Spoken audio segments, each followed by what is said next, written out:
Hello friends, welcome to Pebbles. நான் உங்கள் கோபி சுதா கோவி சமையல். நம்ம இன்னைக்கு செய்ய போகிறது ஜவ்வரிசி சேமியா பாயாசம். இதை வந்து ரொம்ப ஈஸியாக பண்ணலாம். அதாவது ஜவ்வரிசி ஒரு கைப்பிடி வந்து நம்ம சேமியா எடுத்துக்கணும்.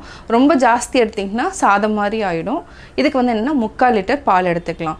ஃபஸ்ட்டு வந்து நம்ம தண்ணி ஊற்றிட்டு ஜவ்வரிசியை ஃபஸ்ட்டு வேக வச்சுட்டு அதுக்கப்புறம் சேமியா, அதுக்கப்புறம் என்னென்னா பால் ஆட் பண்ண போகிறோம். பால் என்னென்னா நீங்கள் வந்து என்ன ஃபுல் க்ரீம் மில்க் மாதிரி எடுத்துட்டிங்கன்னா நல்லாயிருக்கும். அதாவது டேஸ்ட் வந்து நல்லாயிருக்கும். இது கூட சஃப்ரான் ஆட் பண்ணி செய்ய போகிறோம். வாங்க எப்படி செய்கிறதுன்னு பார்க்கலாம். நம்ம ஒரு பேனில் தண்ணி ஊற்றிக்கலாம். 1 டம்ளர் அளவுக்கு தண்ணி விட்டுக்கலாம்.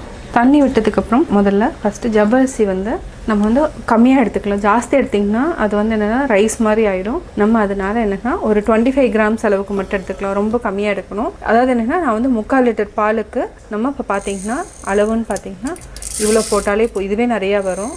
மீதி வந்து நம்ம வச்சுக்கலாம். அதாவது 25 கிராம்ஸில் நான் வந்து கொஞ்சம் எடுத்து வச்சுட்டேன். இந்த அளவுக்கு போட்டாலே போதும். அதே மாதிரி இது கொஞ்சம் நல்லா வெந்ததுக்கப்புறம் நம்ம சேமியா வந்து ஆட் பண்ணிக்கலாம். சேமியா வந்து நம்ம இந்த அளவுக்கு ஆட் பண்ணிக்கலாம். இதை அப்படியே ஆட் பண்ணிக்கலாம். இது வந்து நல்லா வேகணும். மூழ்கிற அளவுக்கு தண்ணி விட்டுக்கலாம். நல்லா டிரான்ஸ்பரண்ட்டாக நல்லா வேகணும். ஒரு 3 மினிட்ஸ் வந்து நல்லா ஹை ஃப்ளேமில் வச்சு வேக வச்சு எடுத்துக்கலாம். 3 மினிட்ஸ்க்கு அப்புறம் நம்ம சேமியாவை ஆட் பண்ணிக்கலாம். அதுக்கு முன்னாடி நம்ம ஒரு 3/4 லிட்டர் பால் வந்து நல்லா பாயில் பண்ணி வச்சுருக்கிறோம். அதாவது என்னென்னா இது வந்து என்னென்னா நார்மல் மில்க் எடுக்காமல் நம்ம ஃபுல் க்ரீம் மில்க் எடுத்துக்கலாம். அப்போ தான் வந்து இந்த பாயசம் வந்து நல்லா டேஸ்ட்டாக இருக்கும். இதை நல்லா பாயில் பண்ணியாச்சு. ஒரு சைடில் வந்து ஜவ்வரிசி நல்லா வெந்துட்டுருக்கு. 3 மினிட்ஸ் ஆகிடுச்சு. இப்போ என்னன்னா ஜவ்வரிசி வந்து ஒரு அரைவாசி அளவுக்கு வெந்துடுச்சு. நம்ம கூடவே சேமியாவையும் ஆட் பண்ணிக்கலாம். ஆக்சுவலாக 3/4 லிட்டர் பாலுக்கு இந்த அளவுக்கு ஆட் பண்ணாலே போதும். இன்னும் கொஞ்சம் தண்ணி மட்டும் விட்டுக்கலாம்.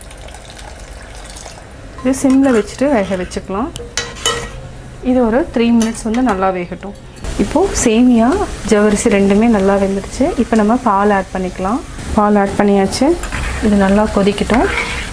சிம்மில் வச்சுட்டு இதை வந்து ஒரு 10 மினிட்ஸ் வரைக்கும் நல்லா கொதிக்க வச்சுக்கலாம். அதுக்கப்புறம் நம்ம சர்க்கரை ஆட் பண்ணிக்கலாம். அதுக்கு முன்னாடி 2 ஏலக்காயை ஆட் பண்ணிக்கலாம். இப்போ நம்ம சஃப்ரான் கொஞ்சம் ஆட் பண்ணிக்கலாம். இந்த அளவுக்கு ஆட் பண்ணிக்கலாம். இது நல்லா மிக்ஸ் பண்ணி விடுங்க. லைட்டாக வந்து என்னென்னா கலர் வந்து எல்லோயிஷாக மாற ஆரம்பிக்கும். 8 மினிட்ஸ் ஆகிடுச்சு. பார்த்திங்கன்னா நல்லா ஜவ்வரிசி சேமியா ரெண்டுமே நல்லா வெந்துடுச்சு. இப்போ நம்ம சர்க்கரை போட்டுக்கலாம். பாலும் பார்த்திங்கன்னா நல்லா திக்காயிடுச்சு. சர்க்கரை இது மினிமம் வந்து ஒரு 150 கிராம்ஸ் அளவுக்கு நம்ம ஆட் பண்ணுறோம். உங்களுக்கு சுகர் வந்து கம்மியாக வேணும்னா 50 கிராம்ஸ் கம்மி பண்ணிக்கோங்க. செக் பண்ணிவிட்டு தேவைன்னா ஆட் பண்ணிக்கோங்க. எனக்கு வந்து இன்றைக்கி சுகர் வந்து ஜாஸ்தி வேணுங்கிறதுனால நான் ஜாஸ்தி ஆட் பண்ணி தான் செய்கிறேன். சுகர் போட்டதுக்கப்புறம் ஒரு 3 to 4 மினிட்ஸ் கொதிச்சாலே போதும். அதுக்கப்புறம் நம்ம நெய்யில் வந்து முந்திரி திராட்சை வறுத்து எடுத்துக்கலாம். இப்போது சேமியா ஜவ்வரிசி நல்லா வெந்து அதாவது திக்காயிடுச்சு. இந்த லெவலில் இருக்கும். அதாவது 3/4 லிட்டர் பாலுக்கு நம்ம 150 கிராம்ஸ் அளவுக்கு தான் சர்க்கரை போட்டுக்கிறோம். இதுவே கரெக்டாக இருக்கும். இப்போ நம்ம திராட்சை முந்திரி தாளித்து கொட்டிக்கலாம். ஃபஸ்ட்டு நம்ம முந்திரி வந்து நல்லா வறுத்துக்கலாம். நெய் காயிட்டோம். பொன்னிறமாகிற வரைக்கும் நல்லா ஃப்ரை பண்ணிக்கலாம். இது நல்லா ஃப்ரை ஆனதுக்கப்புறம் நம்ம திராட்சை ஆட் பண்ணிக்கலாம். இப்போவே நம்ம ஆட் பண்ணிக்கலாம். கரெக்டாக இருக்கும். இப்போ நம்ம பாயசம் நல்லா கொதிச்சிட்ருக்கு. இந்த அளவுக்கு இருந்தாலே போதும். இப்போ கேஸ் ஆஃப் பண்ணிக்கலாம். திராட்சையும் போட்டுக்கலாம். இது நல்லா பலூன் மாதிரி உப்பி வர வரைக்கும் வச்சுட்டு அதுக்கப்புறம் நம்ம கொட்டிடலாம். இப்போ இந்த சூடே போதும். இப்போ ஆஃப் பண்ணிக்கலாம். இன்னும் கொஞ்சம் நல்லா உப்புட்டும். இப்போ பார்த்திங்கன்னா திராட்சை வந்து நல்லா உப்பி வர ஆரம்பிச்சிருச்சு.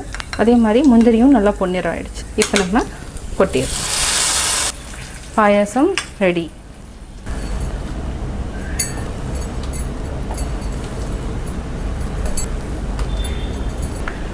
சுவையான சேமியா ஜவ்வரிசி பாயாசம் ரெடி.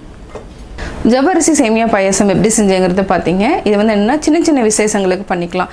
அதாவது பர்த்டே பார்ட்டி, அது மட்டும் இல்லாமல் வெட்டிங் ஆனிவர்சரி, இந்த மாதிரி டைமில் வந்து நம்ம ஈஸியாக செஞ்சுக்கலாம். நீங்களும் வீட்டில் ட்ரை பண்ணி பாருங்கள். பார்த்துட்டு உங்களுடைய கமெண்ட்ஸ் எனக்கு சொல்லுங்கள். லைக் பண்ணுங்கள், ஷேர் பண்ணுங்கள், மறக்காமல் சப்ஸ்கிரைப் பண்ணுங்கள். அது மட்டும் இல்லாமல் பெல் ஐக்கான் கிளிக் பண்ணிங்கன்னா நாங்கள் அப்லோட் பண்ணுற வீடியோவை நீங்கள் உடனுக்குடன் பார்த்து தெரிஞ்சுக்கொள்ளலாம்.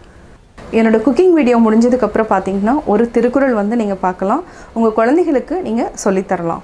சார்புணர்ந்து சார்பு கெட ஒழுகின் மற்றழிந்து சார்தராசார் தருநோய். எல்லா பொருள்களுக்கும் சார்பான செம்பொருளை உணர்ந்து பற்று கெடுமாறு ஒழுகினால் சார்வதற்குரிய துன்பங்கள் திரும்பவும் வந்து சாரமாட்டா.